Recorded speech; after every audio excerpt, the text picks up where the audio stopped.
Sur les épaules des géants, c'est une expression qui signifie utiliser les connaissances acquises par les grands penseurs qui nous ont précédés pour faire des progrès intellectuels.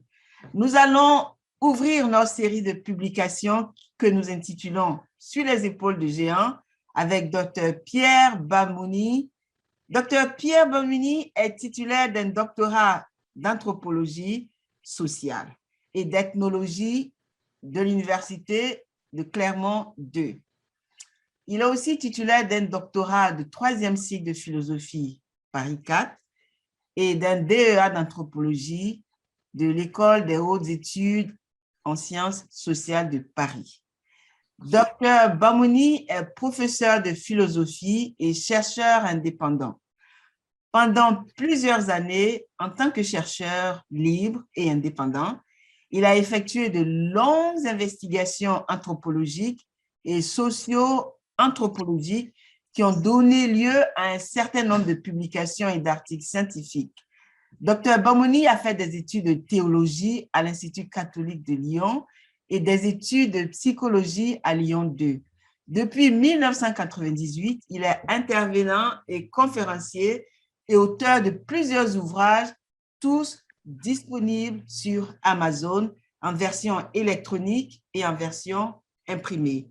Notamment, Pourquoi l'Afrique si riche est pourtant si pauvre. Et ce livre existe en 2 tomes. Ensuite, Le génie du cerveau humain et ses merveilles. Sa dernière publication date du mois de mai et s'intitule « Réalité dévoilée des causes de l'échec économique des pays africains ». Aujourd'hui, nous allons nous mettre sur les épaules de Dr. Bamouni pour voir ce qui se passe loin devant nous. Et nous allons donc écouter Dr. Bamouni pour qu'il nous éclaire afin que nous puissions bien nous préparer pour cet avenir meilleur.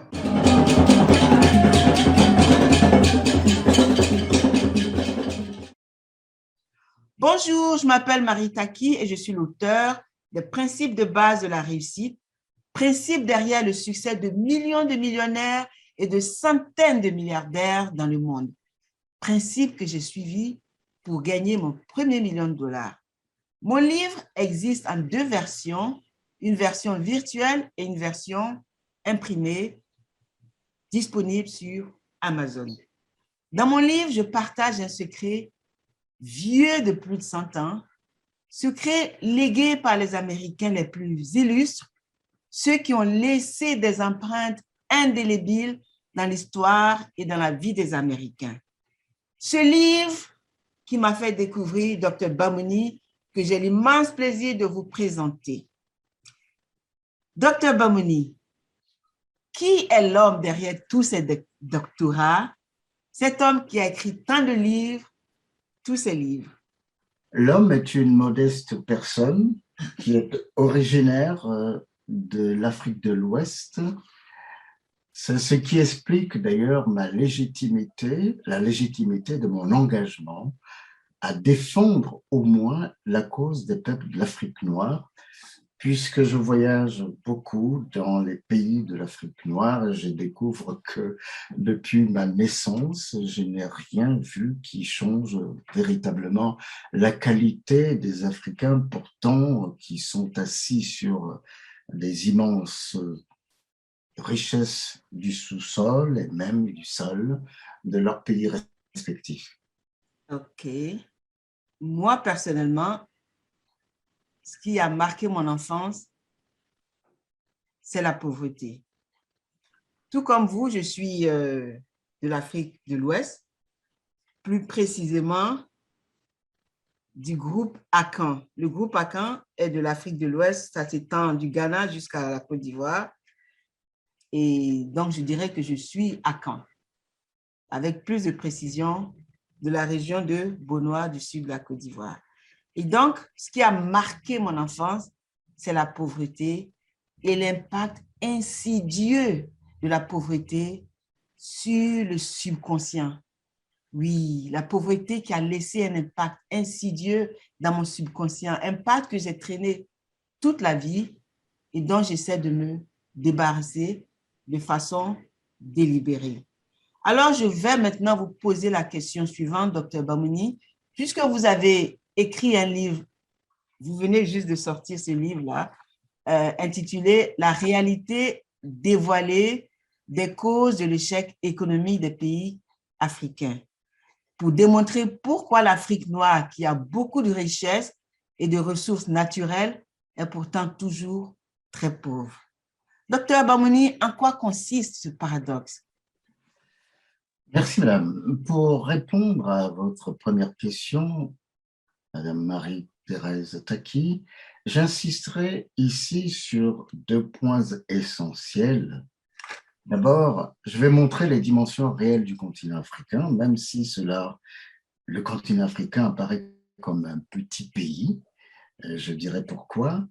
Deuxièmement, je montrerai que les richesses naturelles du continent, qui sont utiles aux ouvrages du genre humain, ne profitent guère au peuple de l'Afrique noire. Venons-en au premier point, pour nous donner une idée de l'immensité de ce continent. Voyons ses dimensions géographiques. En effet, avec Madagascar, l'Afrique, c'est 30 415 873 km². Autant dire qu'on peut y inclure l'Europe, moins la Russie, qui fait 10 millions de km², les États-Unis d'Amérique, 9 834 millions de km², et la Chine, 9 596 960 000 km², soit en tout 28 597 794 km². Pourtant, dans le monde entier et dans l'esprit des gens, on considère toujours le continent africain comme un pays, même un tout petit pays. Pourtant, il compte 54 pays souverains qui semblent comme compressés pour constituer un bloc. Et les seuls pays africains qui se détachent de cette confusion sont les pays du Maghreb ou encore l'Égypte, l'Afrique du Sud. En fait, c'est un préjugé de l'histoire qui fait que lorsque l'homme occidental ou l'asiatique a pour projet d'aller dans un pays africain, par exemple la Côte d'Ivoire, par exemple le Ghana, le Togo, j'en passe, il dit toujours « je vais en Afrique ». Or, quand ils ne disent pas « je vais en Europe », ils disent « je vais en France », « je vais en Italie », etc. Donc, on voit bien que dans l'esprit des gens, le continent africain est toujours un tout petit pays. On va dire, on confond en quelque sorte ces 54 États en une seule entité. Or, dans les années 1967, les États-Unis ont fait procéder à des études géographiques afin de déterminer quelle est la zone de la Terre qui offrirait un futur possible aux humains de demain en cas de catastrophe accidentelle, c'est-à-dire provoquée par la volonté humaine. Il en a résulté que c'est le continent africain qui offrirait de telles opportunités au genre humain pour les raisons suivantes. C'est le continent le moins peuplé au regard de sa superficie, plus de 30 millions de kilomètres carrés. Il dispose d'un espace cultivable considérable par rapport, par exemple, à l'Amérique du Sud, qui est très montagneuse, donc peu propice à l'occupation humaine. En outre, sous le Sahara d'est en ouest, et même dans la zone sahélienne, les nappes phréatiques sont considérables. Je sais, j'avais rencontré un militaire français qui a dit « nous le savons, mais on ne va pas vous le dire pour que vous ne passiez pas à la mise en valeur de ces zones. » Donc, toutes ces zones où toutes ces richesses sont aussi propices, le Sahara, le Sahel, sont propices à l'exploitation agricole de grande envergure, exploitation rationnelle. Enfin, l'Afrique est une gigantesque terre de mines, regorgeant des ressources immenses, à la fois pour les industries d'aujourd'hui et même les technologies de demain. On trouvera toutes ces ressources dans le livre d'un couple américain, ou je préfère dire états-unien, Paul et Anne Ehrlich, ce sont des savants qui ont écrit ce livre, Population, ressources, problèmes d'écologie humaine, donc édité à Paris par Fayard en 1972. Voici, je vais citer quelques ressources financières. Voici quelques ressources capables de susciter des finances considérables, mais qui sont des ressources naturelles sans tenir compte de l'estimation potentielle de leur quantité. Eh bien, en Afrique noire, ou dans toute l'Afrique, on trouve de l'or, du diamant, des diamants, du pétrole, du gaz, de l'uranium, du zinc, du cuivre, du cobalt, du fer, du basalte, du phosphate, du nickel, du charbon, de l'étain, du manganèse, etc. Et pour les industries des technologies contemporaines et même de demain, on compte le coltan, qui est très important pour tout ce qui est informatique ou téléphone portable, le scandium, l'yttrium, les lanthanides, le cérium, le samarium, le terbium, etc. Bref, outre les terres rares, ce que les économistes aujourd'hui considèrent comme les terres rares, qui ne se trouvent qu'en Afrique noire et en Chine, outre les terres rares, donc en Afrique noire, il n'y a point de minerais de première nécessité et utile aux ouvrages humains qu'on ne trouve pas sur le continent africain. Et en plus, en très grande quantité.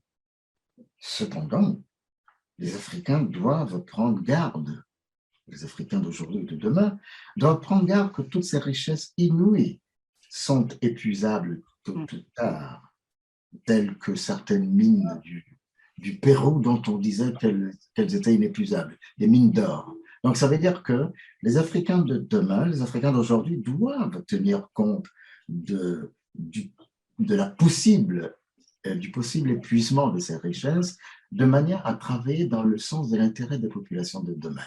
Un village où il y avait une mine d'or et une fois que cette mine d'or a épuisé, ben, ils n'ont plus rien. Ça, c'est très important. Deuxième point, pourquoi tant de richesses donc, du continent africain qui sont utiles aux ouvrages du genre humain ne profitent guère aux Africains eux-mêmes? Ça, c'est une grande question qui mérite d'être aussi explicitée. En fait, donc, on peut dire que malgré toutes ces richesses en très grande quantité, qui n'ont jamais été exploitées dans l'intérêt des peuples africains, même s'ils sont les premiers prioritaires, les premiers propriétaires aussi des terres, aucun pays africain ne figure parmi les pays en développement du monde présent. Car leurs élites politiques et économiques les ignorent totalement comme propriétaires de ces terres. Je me souviens bien, quand j'étais élève à Lyon, notre professeur d'histoire et de géographie nous enseignait que le Nigeria a toutes les ressources et les potentialités pour devenir l'une des puissances économiques de la fin du XXe siècle. Hélas, en 2021, ce pays, qu'on appelle à tort le géant de l'Afrique, au rang d'une puissance économique, financière, militaire, naine.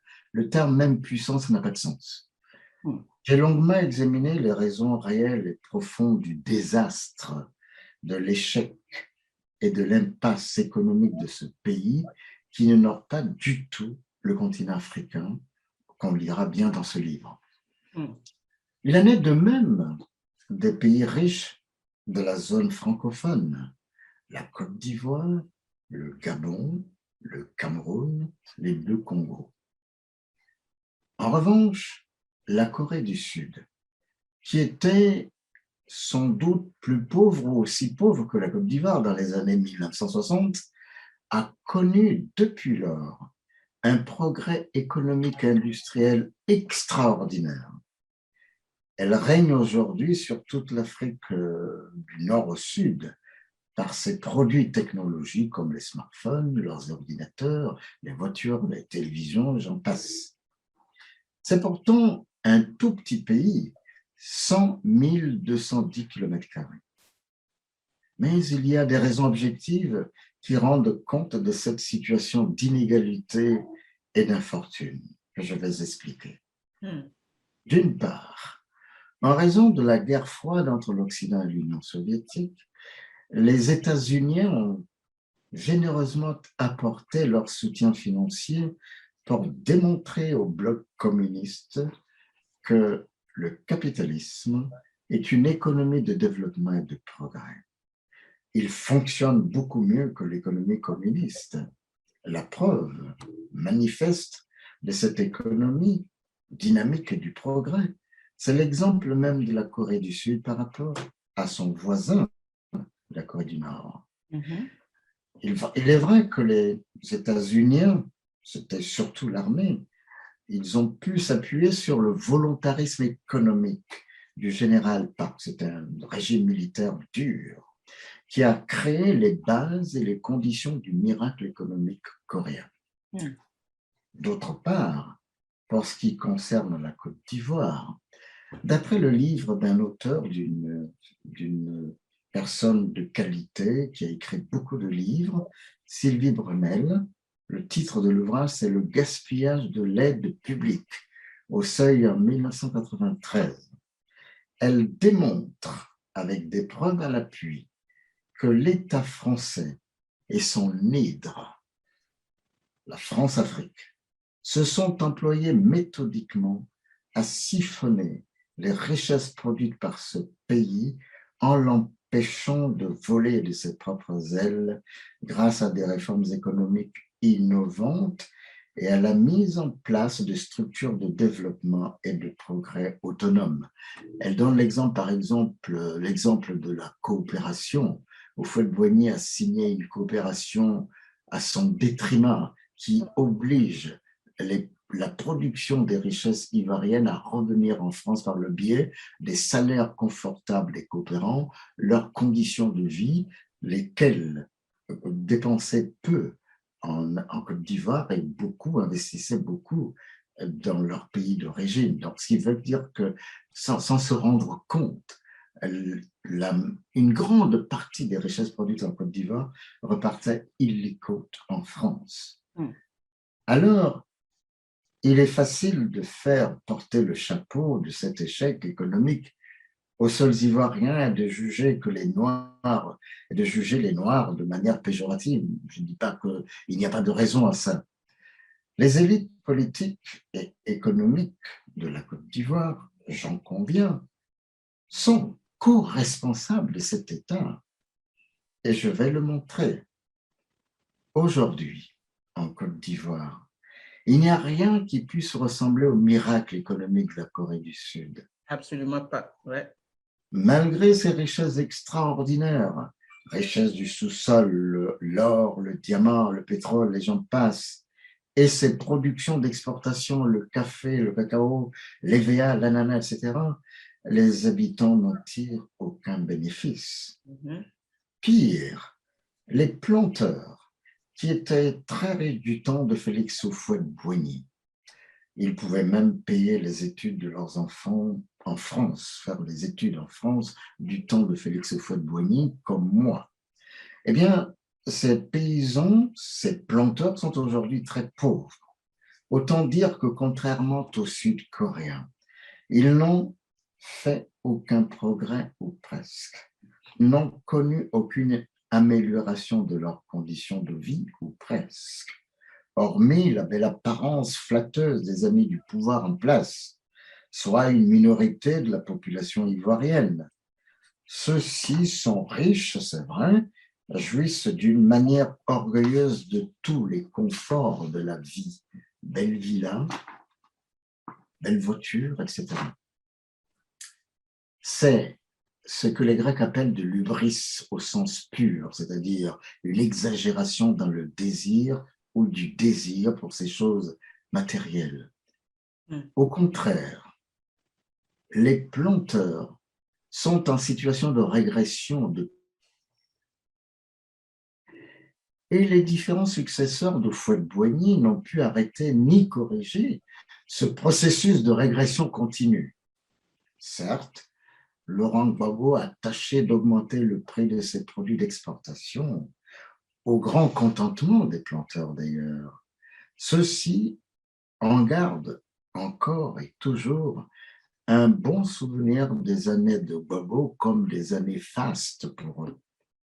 En revanche, sa gestion, plutôt celle de son entourage, de l'économie ivoirienne, a été marquée par des désastres innommables et la dilapidation éhontée de l'argent public sans avoir rien construit comme entreprise, usine, industrie pour donner du travail aux jeunes gens ou pour préparer l'avenir des peuples ivoiriens de demain.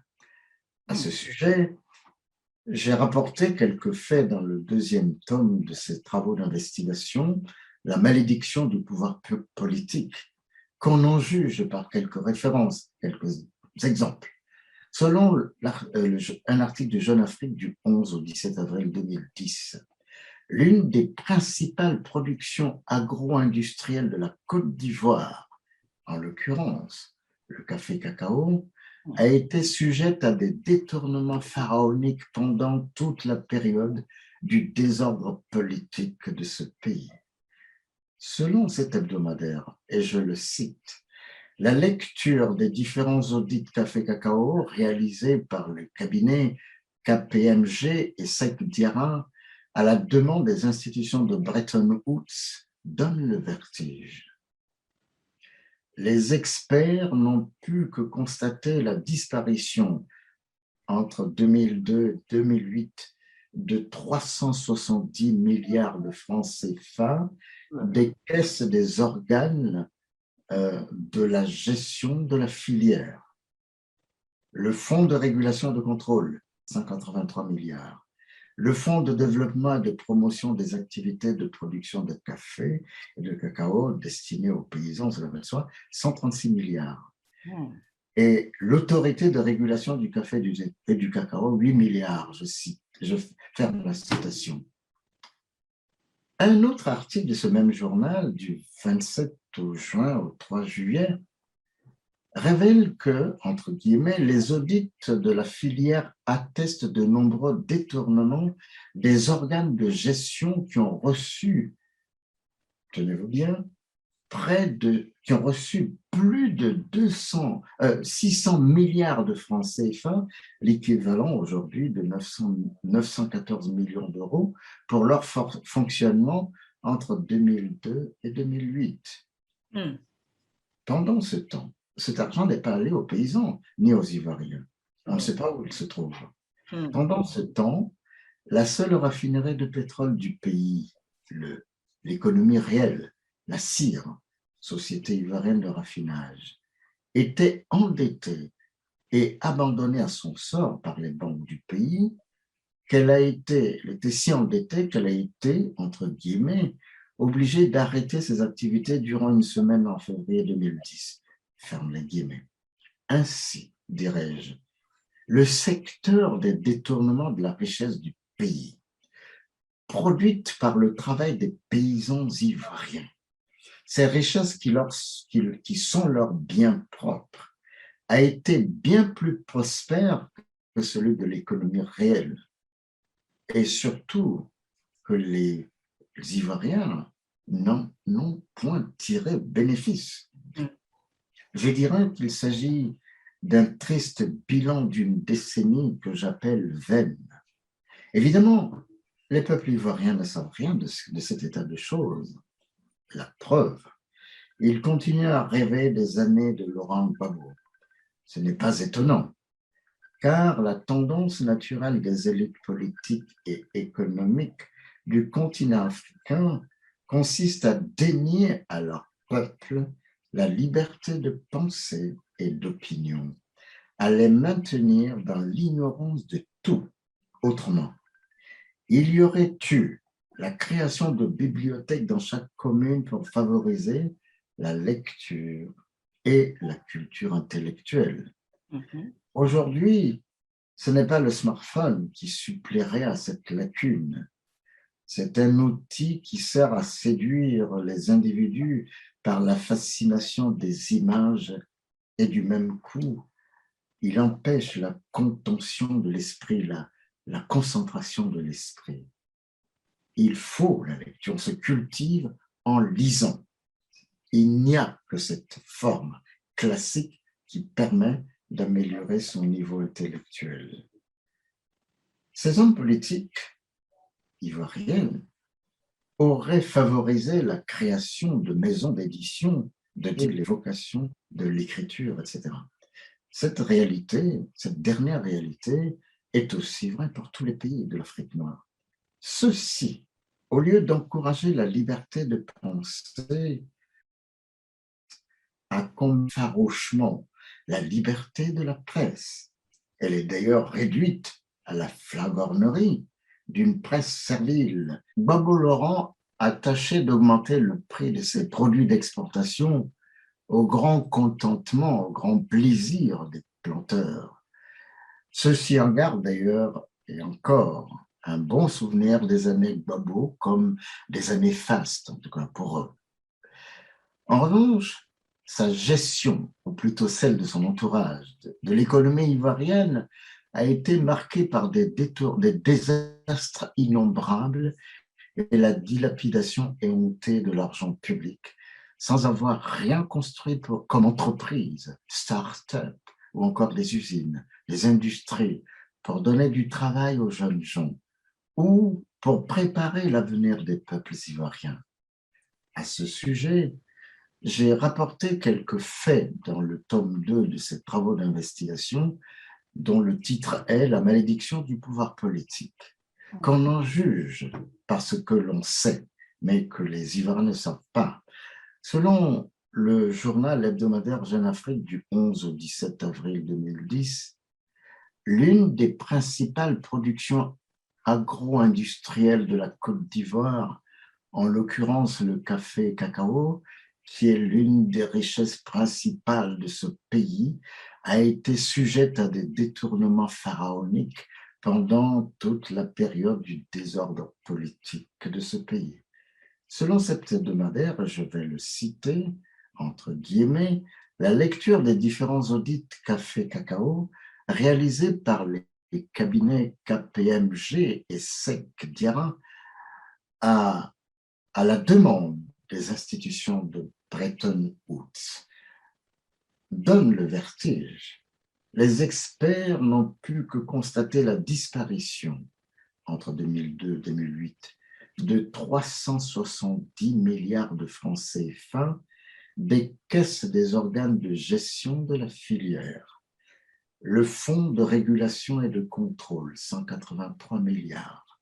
Le fonds de développement et de promotion des activités des producteurs de café et de cacao, 136 milliards. Et l'autorité de régulation du café et du cacao, 8 milliards. Je ferme les guillemets. Tout cet argent est parti en fumée sans que les Ivoiriens, en tout cas les premiers concernés, les planteurs n'en tirent profit aucun, ou du moins pas beaucoup, si vous voulez, par rapport à ceux qui en ont bénéficié. Un autre article de Jeune Afrique du 17 juin au 3 juillet, donc de la même année, révèle que, entre guillemets, les audits de la filière attestent de nombreux détournements des organes de gestion qui ont reçu près de 600 milliards de francs CFA, soit 914 millions d'euros, pour leur fonctionnement entre 2002 et 2008, je ferme les guillemets. Pendant ce temps, où tant de milliards valsent dans le pays, ce qui paraît absolument scandaleux. La seule raffinerie de pétrole du pays, qui relève de l'économie réelle, la CIR, soit la Société ivoirienne de raffinage, était si endettée et abandonnée à son sort par les banques du pays qu'elle a été, entre guillemets, obligée d'arrêter ses activités durant une semaine en février 2010. Je ferme les guillemets. Ainsi, dirais-je, le secteur des détournements de la richesse du pays, produit par le travail des paysans ivoiriens ou les autres secteurs, ces richesses qui leur sont propres, a été bien plus prospère que celui de l'économie réelle. triste bilan d'une décennie vaine où finalement, au lieu d'avancer, le pays a reculé. Évidemment, les peuples ivoiriens ne savent rien de tout cet état de fait. La preuve, ils continuent à rêver des années de Bobo Laurent. Ce n'est pas étonnant, car la tendance naturelle des élites politiques et économiques du continent africain consiste à dénier à leur peuple la liberté de pensée et d'opinion, à les maintenir dans l'ignorance de tout. Autrement dit, il y aurait eu la création de bibliothèques dans chaque commune pour favoriser la lecture et la culture intellectuelle. Ce n'est pas le smartphone qui supplée à cette lacune. C'est un outil qui sert à séduire les individus par la fascination des images et empêche, si j'ose dire, la concentration de l'esprit. Il n'y a que la lecture du livre seul qui permet ou qui favorise le développement intellectuel et permet d'accéder à la culture savante. Ce ne sont pas les outils technologiques. Ces hommes politiques, quels qu'ils soient en Afrique noire, auraient favorisé la création de maisons d'édition de dimension internationale pour favoriser la vocation de l'écriture ou les vocations de l'écriture.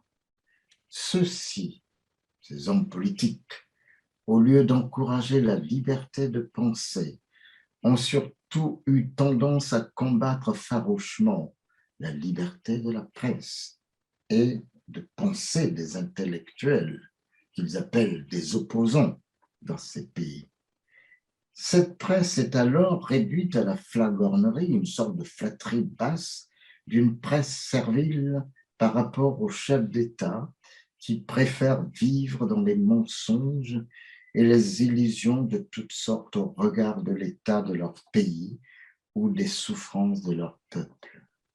Pourtant, la liberté de la presse est essentielle pour éclairer les peuples, quels qu'ils soient. Dans la zone francophone, soumise au diktat de la France-Afrique, bien plus aliénée que l'anglophone, on compte peu de pays où la presse est réellement libre. Le Burkina Faso, dont les peuples sont fiers de leur liberté naturelle, quels que soient les régimes politiques qui gouvernent ce pays, ou encore le Sénégal, le Mali, etc. Pour terminer sur le cas de la Côte d'Ivoire, il est vrai que depuis les années 2015, en raison de la gestion rigoureuse de l'économie par Alassane Ouattara, la croissance économique de ce pays est forte. Selon les données économiques de ce pays, 8% d'augmentation de croissance par an depuis 2012. Mais cette croissance, quelque haute qu'elle soit, est très pauvre en termes de création d'emplois dans le pays. Car l'essentiel des richesses produites est destiné aux investisseurs étrangers qui, depuis des décennies, ont tendance à considérer la Côte d'Ivoire comme une rente. Ils investissent dans le pays pour eux-mêmes, pour plus de rentabilité financière, puisque les économistes disent que la Côte d'Ivoire est un pays attractif. C'est cela la raison de cette attractivité, rentabilité financière au détriment des peuples locaux. Quant à la majorité des Ivoiriens, ils ne voient pas la couleur de cette richesse, fruit de leur travail quotidien. Mieux, la Côte d'Ivoire connaît même une santé financière stable, mais ces données économiques n'ont que peu d'effet sur la vie des gens au quotidien, surtout celle des planteurs qui contribuent pour une part substantielle aux richesses de cet État. Car ce n'est un secret pour personne, le prix de leurs produits d'exportation sont payés au rabais depuis quelques années au grand désespoir des paysans appauvris qui, pour cette raison, peinent même à trouver des ouvriers pour travailler dans leurs plantations.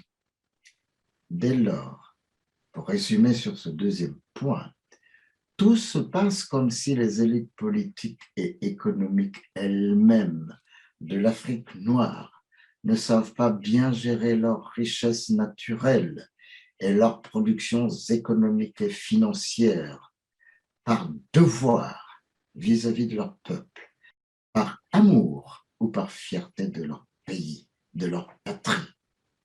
Elles sont donc les premières responsables de leur désastre économique, c'est-à-dire le désastre économique de leur pays, et coupables des misères récurrentes de leur peuple, les peuples africains, les peuples de l'Afrique noire. Qu'on arrête donc avec ces préjugés imbéciles suivant lesquels l'Afrique ou l'Afrique noire serait un continent pauvre dont les populations ont toujours besoin d'être secourues. Bien au contraire, c'est un continent riche, très riche, dont une bande de délinquants économiques locaux et leurs complices étrangers exploitent les richesses pour leur compte exclusif en appauvrissant les propriétaires des lieux, soit les peuples africains eux-mêmes. On n'est donc pas étonné de constater, après 60 ans de soi-disant indépendance politique, que ces peuples vivent encore dans la misère crasse et leurs pays respectifs sont toujours dépendants des puissances étrangères. C'est une honte pour l'Afrique noire, un déshonneur même. Alors, il est temps de changer le paradigme, de prototype ou en tout cas de modèle, et aussi de vision du monde pour se fixer des étoiles, symboles d'idées nouvelles, révolutionnaires, je veux dire susceptibles de transformer les réalités des peuples africains d'aujourd'hui et de demain. Nous sommes dans une continuité de destin. Il faut se fixer comme finalité de les atteindre et surtout de les accomplir concrètement dans l'intérêt des générations africaines de demain, au lieu de ce bavardage continu qu'on appelle discours politique. Autrement dit, et pour clore cette réponse, il serait facile de parier que les Africains risqueraient, si rien ne change, toujours d'être des peuples soumis au diktat des autres peuples de la Terre. Ce serait un triste sort pour ce continent. Oh. C'est tellement touchant et en même temps riche et il y a tellement de questions que ça suscite, mais pour pouvoir avancer, nous allons tout simplement dire que l'abondance des ressources ne garantit pas le succès parce que l'Europe n'a aucune de ces ressources dont regorge l'Afrique et pourtant, la plupart des pays européens sont des pays développés, des pays riches. Sur les épaules des géants, un podcast qui vous rapproche des experts, des grands penseurs, des spécialistes, des écrivains. Un podcast qui vous rapproche des géants dans le monde de la culture, des géants dans le monde de l'éducation, des géants dans le lifestyle, le business, le leadership. Vous venez d'écouter Dr. Pierre Bamoni, docteur en anthropologie sociale et d'ethnologie, docteur en philosophie, écrivain, chercheur, conférencier, auteur de nombreuses publications scientifiques. Dr. Bamoni a répondu à une question liée à son dernier livre intitulé « La réalité dévoilée des causes de l'échec économique des pays africains ». Dans ce livre, Dr. Bamoni démontre pourquoi l'Afrique noire, qui a beaucoup de richesses et de ressources naturelles, est pourtant toujours très pauvre. il a expliqué ce paradoxe. L'Afrique est immense et bourrée de toutes les ressources naturelles nécessaires pour le développement de tout pays. Et pourtant, aucun pays d'Afrique noire n'est développé. Ce paradoxe, Dr Bamouni nous l'a expliqué la semaine prochaine ou à notre prochaine émission. Dr Bamouni va nous expliquer ce qui nous empêche, nous, pays africains contemporains, de développer économiquement, c'est-à-dire de progresser à la manière du monde occidental, comme l'Europe de l'Ouest, les États-Unis d'Amérique, le Canada ou même les pays d'Asie. À demain.